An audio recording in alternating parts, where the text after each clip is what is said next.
Okay, folks, I'm back messing with this Bearcat 980 again. I'm looking at pin 2 of IC, what is that? IC 451, I think. Yeah. What I'm seeing, this little guy right here does a lot of stuff. Okay, he gets serial information from the CPU. That's what you're seeing there is pulses. I need to try to figure out a way. Let's see if I can hold it and mash a button or change. Okay, I'm gonna hit the button to change modes.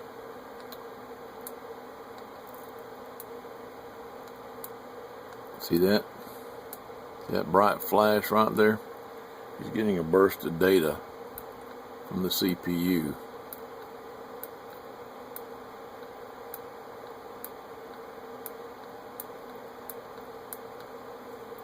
Anytime you change the channel, do the channel selector, anything like that. Anything you press on the front here, it sends a data stream to IC 451. Okay. Now, I haven't been able to interpret that data stream yet, but you saw that when I was messing around with trying to program the CPU up here, that we can make it do things. Now, for those of you that have asked 15,000 times, I was using the interface cable that comes with the, I think it's an AT5555, that style radio. Now, that style radio does use a different CPU than what this one does.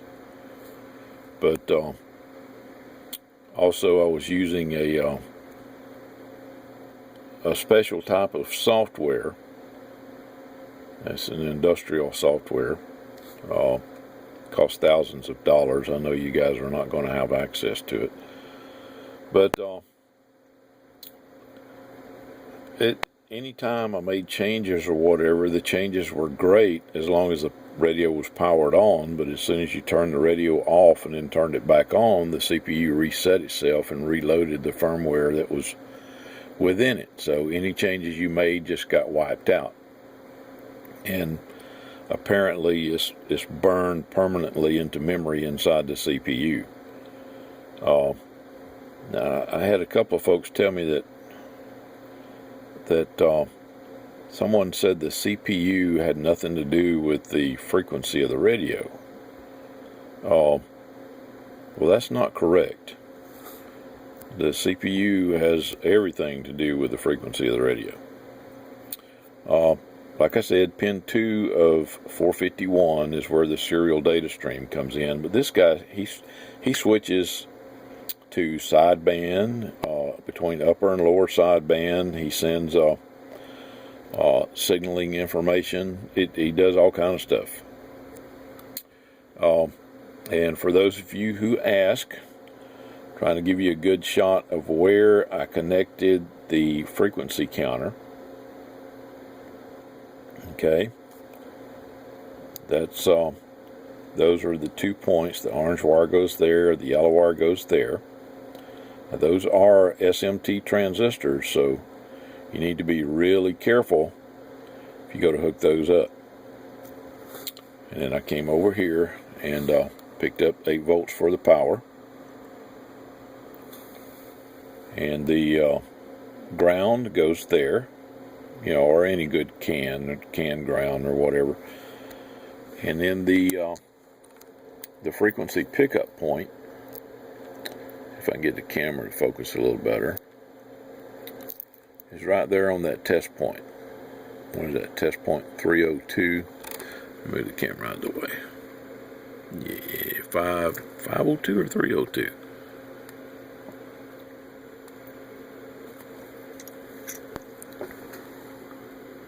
can't read it through the camera. But it's test point 302. It's right next to IC 202. And then I simply just grounded the shield to a close can there. Okay. Now it uses a 10.7 IF. So you'll have to have your counter. If you buy one of the little FC 347s or a TRFC 390, then they're already set up for it. That's where you hook it up at. Okay. And I've pretty much give up on trying to get the CPU to give us extra frequencies, because like I said, every time you turn the radio off and then turn it back on, it reloads the default program. So I thought about purchasing some of the CPUs and reprogramming them, but the cost on that, just, I mean, this radio is not worth it. If you want to spend that much money on one, go buy a Grant 2. If you really like the way this radio looks, either buy the Lincoln 2 or the Grant 2. I think they're on eBay. You can find them on eBay. This radio here is pretty much a beginner's sideband radio with weather. It's got some neat features, but I'm not impressed with it. Really, really not. Okay. So there you have it. And now I'm playing around with it. Just messing around.